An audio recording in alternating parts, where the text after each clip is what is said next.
Hello, I'm Paul Clark from Hill & Clark, and today we're going to find out who BPT is, or Boston Preservation Trust. Now, I've lived in Boston all my life and I really don't know what they do. So today we're going to go and find out.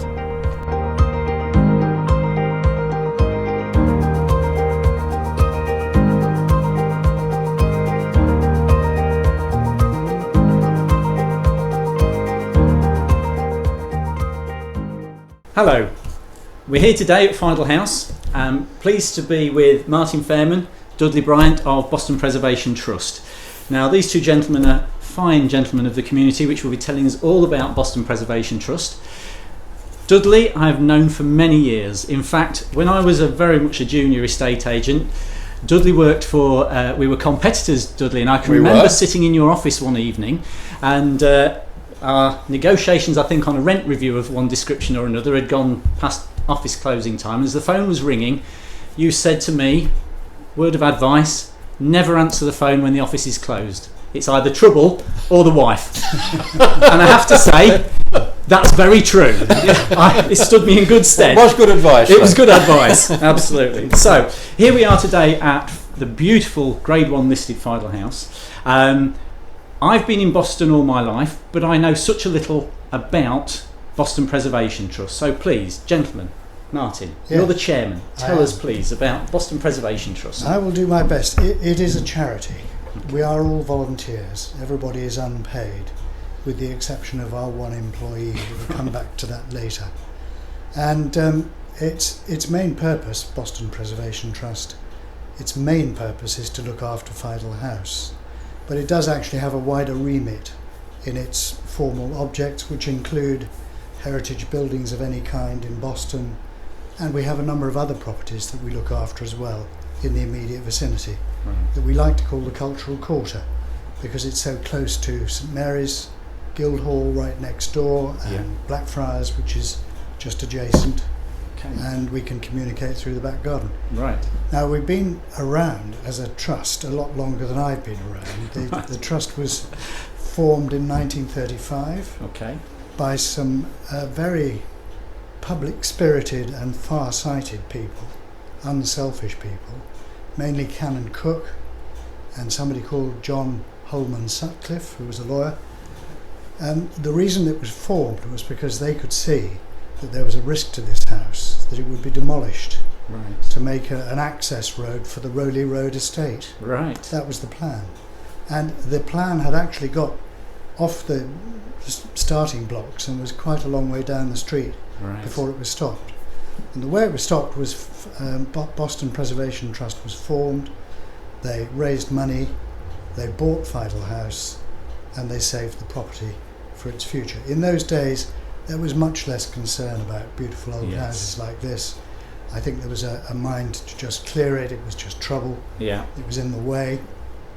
And I think these days we are, I'm glad to say, much more aware of our heritage and much more inclined to look after it. So BPT, as we call it, has existed since 1935, and it's had its ups and its downs, but it's still here today. And I would say in some ways it's a good deal stronger than it used to be. Right. For a good many years after 1935, probably from the end of the war onwards, it was an institutional outpost of Nottingham University. Right. But eventually they pulled the plug. It used to be called Pilgrim College in those days, and some very good people worked here, and a lot of good educational work was done here. The Workers' Educational Association operated here as well. This is all before my time, so I speak with no real knowledge or authority, but it's obvious that a lot of good work was done, and there was a residential caretaker who lived in the flat at the top of the house. And that went on until, I believe, 2002, when the money dried up. As it does. It does. Boston Borough Council had to draw their reins in. Lincolnshire County Council had to do the same. Nottingham University decided they were no longer going to have this kind of outpost. And so it had to fall back on its own resources, and for several years after that, various arrangements, which I won't bore you with, came into being to try to find a use for the house, to find an income for the house, and to keep it going.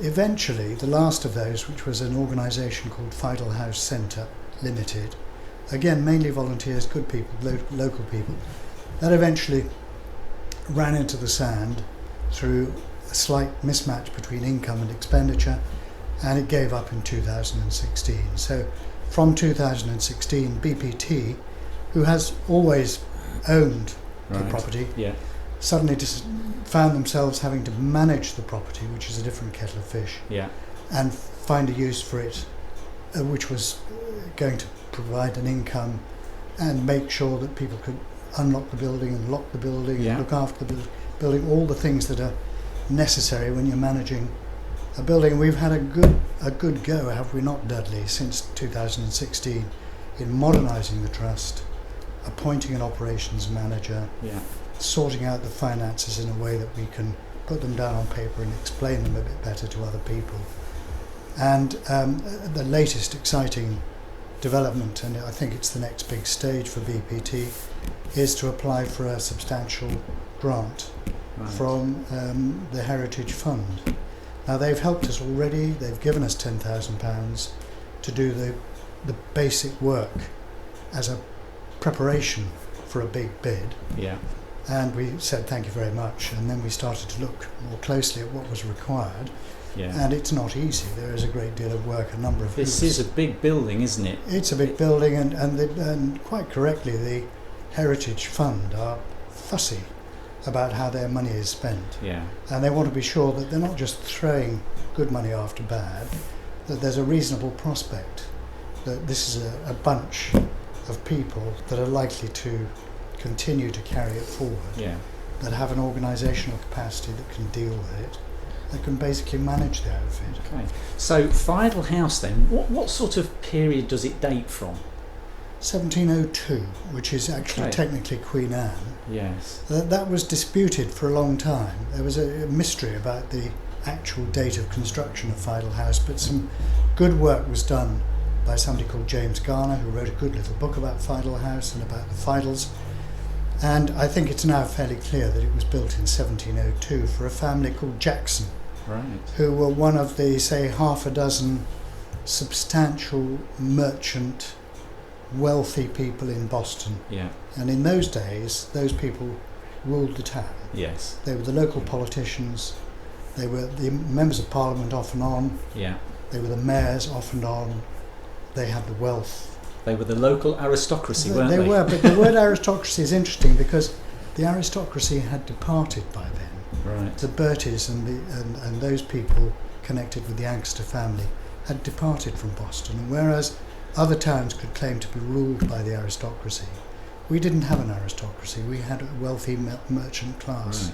And this house, this fantastic town mansion with its unique garden, I might add, which is a tremendous asset, is a really prime example of that kind of house owned by a wealthy merchant. And when you walk from the marketplace through South Street and you emerge into what was South Square, it still is, but in those days we can imagine that it was an open vista with big houses down that side and Georgian warehouses on that side. And this was a place you could do your business and you could live. And Fidel House was a prime example of that kind of building. In addition to that, and of interest to people, local people, or indeed anybody who knows Boston and its streets, we look at Fidel House as it is today and its garden. And impressive, important, and all those adjectives that one can apply to it. But of course, back in the 18th century, it wasn't simply a house and a small garden. Mention was made in 1935 of the possibility of it being demolished to give access to residential development. Well, of course, the estate of Fidel House extended from South Square backwards, over what is now John Adams Way, right the way through to the Maud Foster Drain. Wow, so that was a big chunk of land then? Yes. And you mentioned being in the estate agency business, and my recollection of Rowley Road, Spain Road, Pilgrim Road, York Street, being developed by local builder Vamplu, Yeah. and we all referred to all that development as the Fidel Rowley Estate. Really. Fidel Yeah. Rowley Estate. Yeah. So it was a huge estate in the 18th So century. it wasn't So just what the we garden see that's there now. is a minor proportion of the whole estate, It- which shows the importance and the relationship with the merchants who Yeah. owned the properties at and that it time. was literally a mansion and gardens then, Yes. going all the way back. Yeah, Wow. a farm Yeah. and stables and farm buildings. Outbuildings and cellars that are still there, Yes. just beyond the curtilage of the property, but Yeah. we still have access to them. Right. Where a lot of the wine would have been stored, because Joseph Fidel was a wine importer and his descendants did the same sort of thing. Yeah. They imported the wine from the dock Straight over the road and straight into the over cellar. the road. But of course we don't do that now, and we have had to find a different use for Fidel House, and we've Yeah. had to give a lot of thought to that. So what is the use of it now? Yeah, well, I'm happy to talk about that. It's a busy place. We are developing the concept of Fidel House being a community asset. Right. That's the term we choose to use. Yeah. It's been a community asset for a long time, so I don't want to pretend this is some sort of complete novelty, but we want to develop that idea a little bit more. So just to give you an example, in the last year, I had to look up these figures the other day for something I was writing. In the last year we have let the property for room hire to 140 different organisations, Really. and they hire the room for perhaps an hour or a day or sometimes a week and sometimes a fortnight. They might be people who've exceeded the speed limit and they're having a speed awareness course. Yes. There are a few of those around. They might be a French class, they might be a Spanish class. We're very grateful for So that it's still continuing its educational Yes. use as well. to some extent, but it can Right. be lots of other things: poetry, love of Yeah. literature, flower arranging. I have been to a little concert in the room there, which was Yes. very nice. Yes, and, we've- and I know I think you have a lot of weddings, particularly for the gardens. We'd like to have more, but Yeah. because we're a terrific place for small-sized weddings with the garden, we can do bigger weddings in combination with the Guildhall, Right. and we now work together on these things as we do with Blackfriars, and it's a terrific place for a wedding or an event or a family occasion or whatever. So we have our fair share of those as well. Okay. We'd like to build up on that. Yeah. We have exhibitions, we have demonstrations of the history of the town go on in here, we have various open days. Yeah. So do you have a website where people can Yes, pick this up? We do. Which will be no doubt www. If you just put Fidel, if you just put Boston Preservation Trust in, that's probably Okay. the most secure way of doing it. There are one or two obsolete websites that are still there in the ether. Don't ask me how. Okay. I'm assured that they now bring you to the correct place, which Okay. is BPT, Boston Preservation Trust. It's a good website with a good menu which is easy to navigate, Yeah. and you'll find down the left-hand side of the home page there are a lot of different options to choose from, which will explain a lot of this better than I can. Give you a Okay. little detail about the history, about the heritage bid that we're making, about what you can do in the house. Yeah.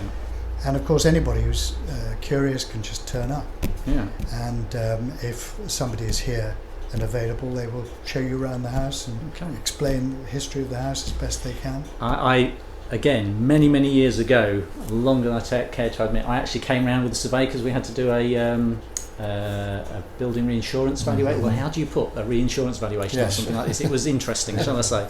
It was a learning curve. There's one other use. There are some outbuildings in the garden, Yeah. which for many years have been occupied and used as pottery and jewellery workshops. Right. So there are people there learning how to throw Yeah. pots and make jewellery.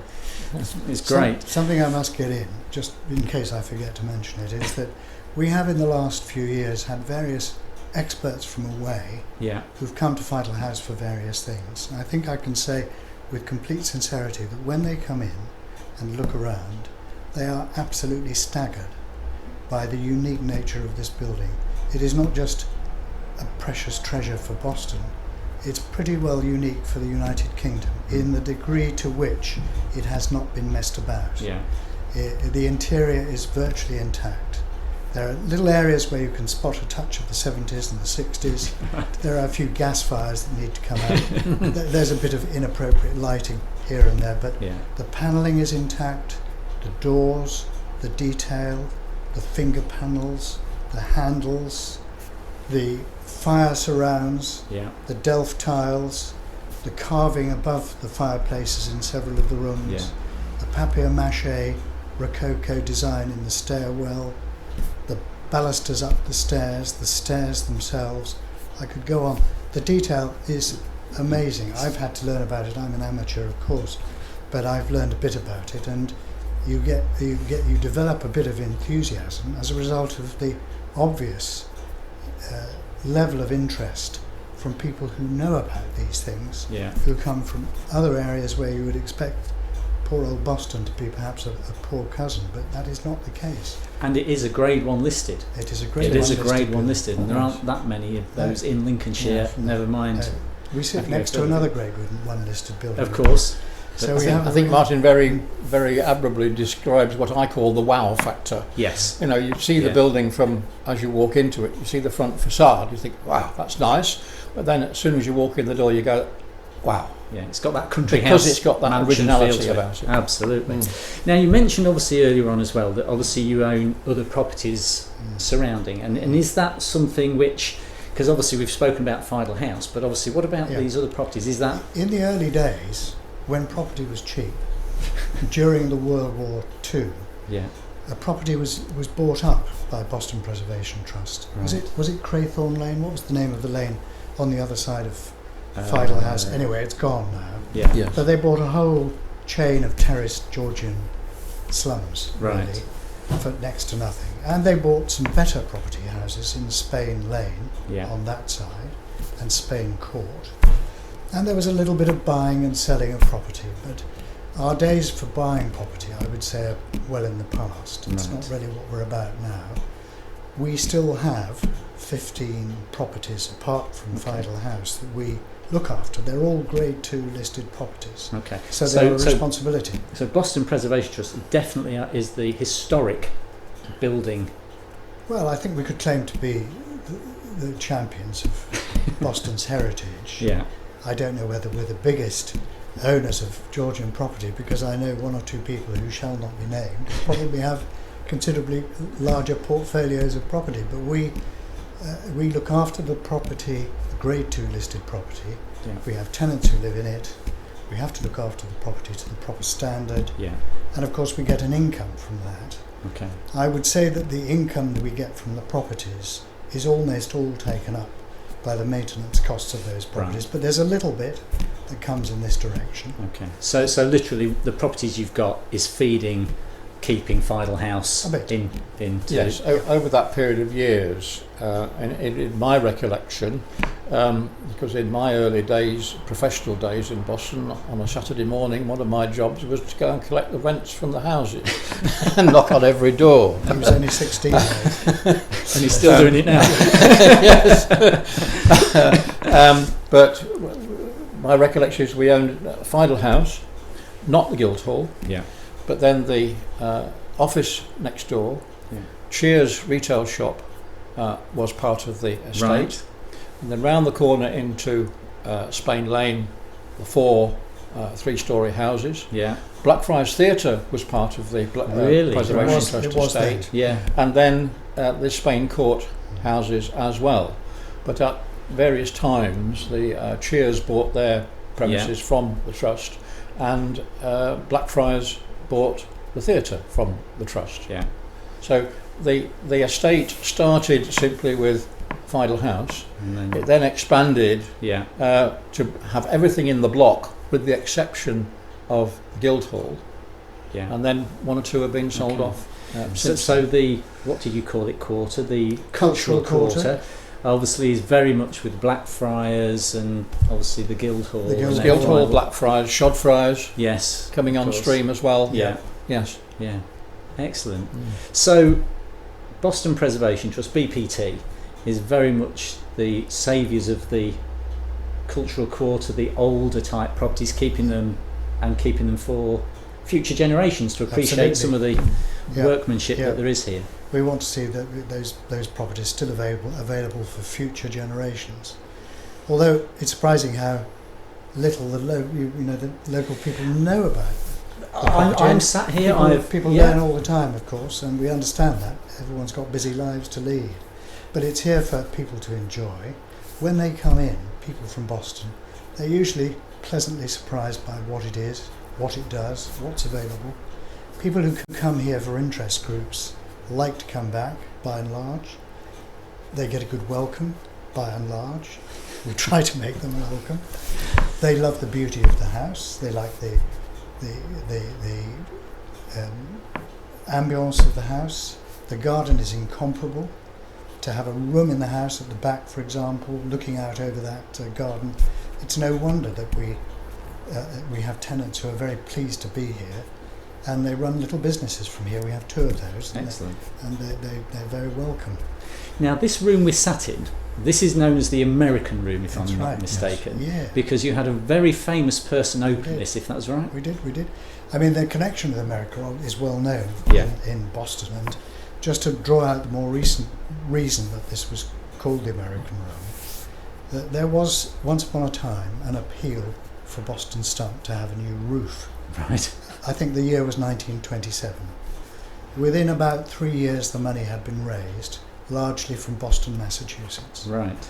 That led to a series of annual visits called pilgrimages to Boston, United Kingdom, from Boston, Massachusetts. And that became a regular thing and was a big social event, not just for Boston, but a lot of people came from London as well. Right. For that particular event called the Boston Pilgrimage. And right. It would focus upon Fidel House, and parties would be held and speeches would be made. Yeah. And it continued until the grand finale, as it were, in 1938. Right. When Ambassador Joseph P. Kennedy, the father of President Kennedy, right. came up from London and arrived in Boston and was met and proceeded from the assembly rooms through the town, attended by thousands, I'm not exaggerating, thousands of people, to Fidel House, where hundreds, of course it couldn't be thousands, squeezed into the garden, and a speech was made about the pilgrimages and about the links between the 2 Bostons, and about the success of the Appeal Fund and the Stump. Right. And about the sort of level of friendliness and cooperation that had benefited both sides. In recognition of that, the managers of Fidel House in those days, the trustees, dedicated this room to and called it the American Room. And the idea was that this would provide a quiet place where Americans could write their letters. Okay.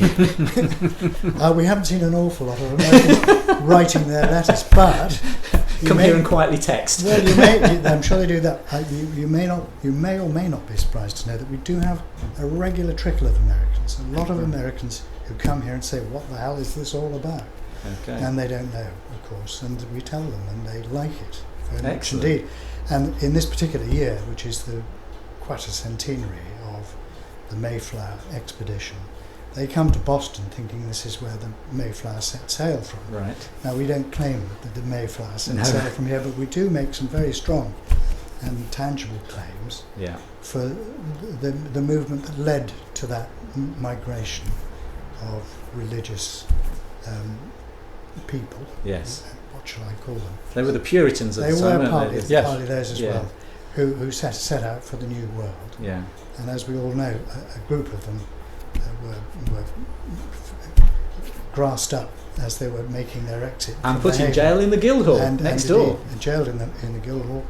And so we have that little connection, and there are people who come and look the place up because they are family descendants of the folk who were jailed. Really? Well, that's excellent.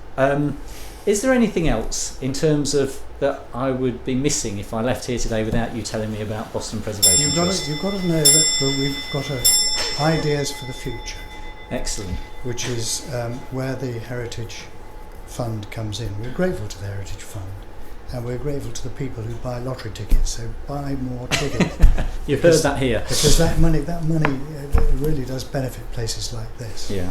And they're a very professional outfit. They don't just throw the money away. They look at where the need is. And Boston has been on the receiving end of a fair bit of money in the last few years, but not enough. Yeah. We have made a case which has so far gained a bit of traction with the Heritage Fund, that this house needs preserving, and that the sort of money that we earn from French classes and Spanish classes is not going to cut the mustard when it comes to the kind of renovation that this place needs to make it secure for future generations. Now, at the moment, we're in the middle of a very expensive, I might add, survey of the building to find out what it really needs. That is going to come up with a number of ideas, and they're going to have an attached bill, which will be considerable, I've no doubt. I can't say what it will be, but the idea is that when we've analysed the needs of the building, that we then approach the Heritage Fund with a reasonable case for them putting up the money for us to do it. We may well need to find some funds from the local population as well. We may well be appealing for funds because that's the way the HF work. But without their help, it couldn't be done. It certainly couldn't be done at a pace. Who knows what the future might hold? But I think there's a risk that if there isn't an organisation for BPT and support for it from the local population, that it will gradually head into the shallow waters of mothballing, decay, deterioration and demolition. And that would be such a shame for such a fantastic building. There's no immediate risk of that, because there are a lot of good people like Dudley who volunteer to help people like me and others who are the board, all who give their time without any money to try and manage the affairs of the trust, and a lot of people do that. Okay, so how do people become members? Can they just... They can just roll up and pay a very small fee and become members. How much? I think it's £10 £10 a year. So £10 a year, so if people want to be a member of the BPT, that's right. £10 a year. And is it just that one-off, or is that... do you have once corporate membership? You can buy life membership. There is a corporate membership, actually, yes. Okay. I forget what the amount is, but again, it's not. Well, we've done that to death now. Corporate membership, we stopped corporate membership, but we did have corporate members once upon a time. But if people want to support you, whether they be local or further afield or just historians... They can simply, in the modern jargon, go on the website and join. Excellent. So that's fine. So what we'll do we'll make sure the website's on here so they can obviously get through. And let me say something else, because I failed to say it so far. If they want to just come and have a look, they can walk up to the door. Yeah. If they want to come and have a little sample of the interior at another time, we have a good programme of lectures on Saturday afternoons, right, which runs through the year. I won't say 12 months of the year, but certainly at least 6 months of the year. Okay. And that is available to anybody who wants to walk in. There's a very small entrance charge. And that information again is on the website. It's on the website. Brilliant. It's all on the website, and there's a booking system if people wish to book a seat. Okay. Or you can just roll up. Okay. And they're very good lectures. They're historical lectures by and large, and they become more and more popular. We have very occasionally had to turn people away when we have a really, really hot speaker. but it's usually well attended. Okay, good. So that works well. One of the other things that the Trust gets involved in terms of the community of Boston, is the Preservation Trust's civic group. Boston doesn't have a civic association as such, but the Trust has for many years has its own civic group. We keep an eye, if I can use that expression, on development of Boston and conservation of its heritage. And a monthly meeting of the civic group, there's about half a dozen of us, and we look at planning applications that have been submitted to the Borough Council.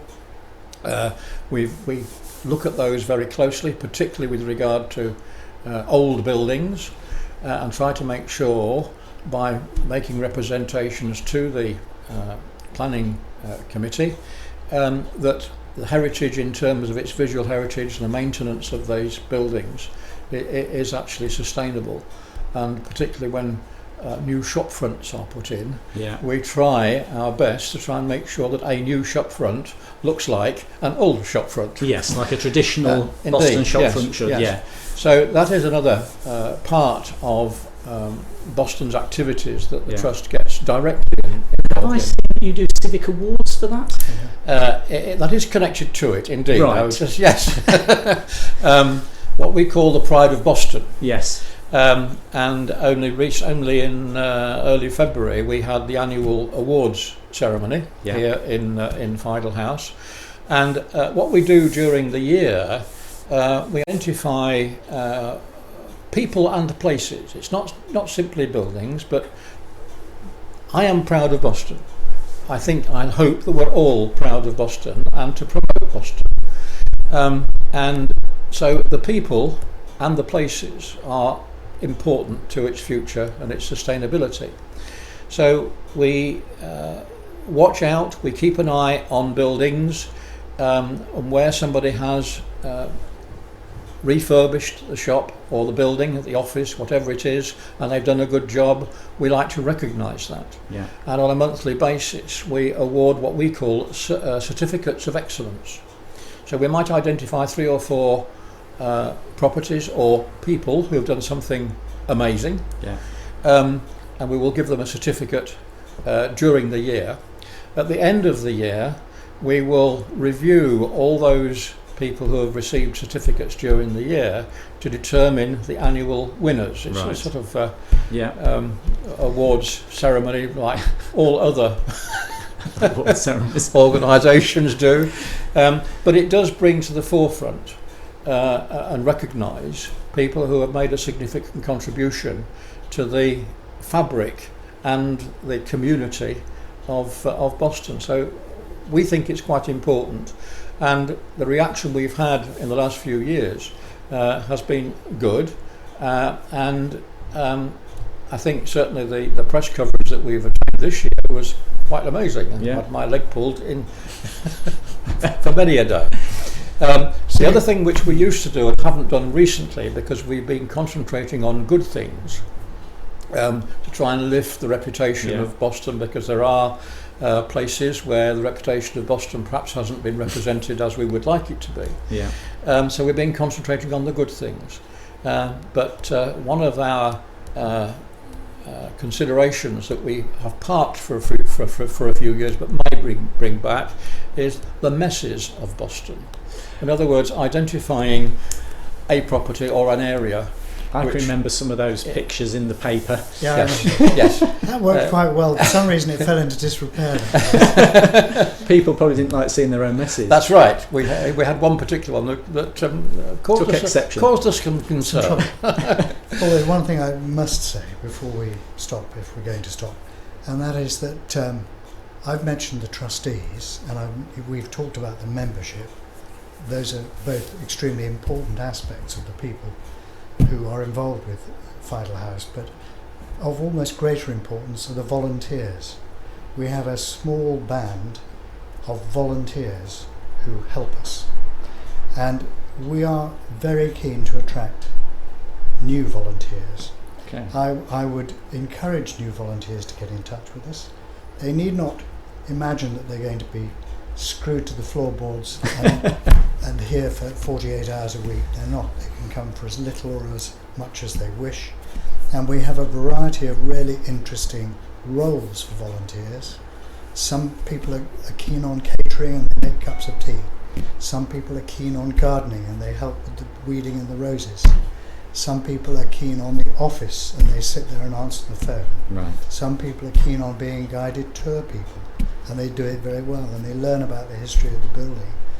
And we've got a number of different roles, and training would be provided and support would be provided, and we're very keen to have more volunteers. So anybody who watches this, who has an inkling that they might be interested, are encouraged to get in touch. Oh, very welcome. Very well. Okay, well, I think I've learned such a lot this afternoon. I want to say thank you, and I think really going forward, obviously, if you're seeing this video, if you would like to come along and see Fidle House, it sounds like you can just turn up or make an appointment. If you'd like to come to one of the lectures, have a look at the website. All the details are going to be on the website. We'll make sure it's on the bottom of this video. And can I just say, Martin, thank you for your time and all the information. And Dudley, thank you, Paul, for all your advice over the years, my friend. Thank you. That's great.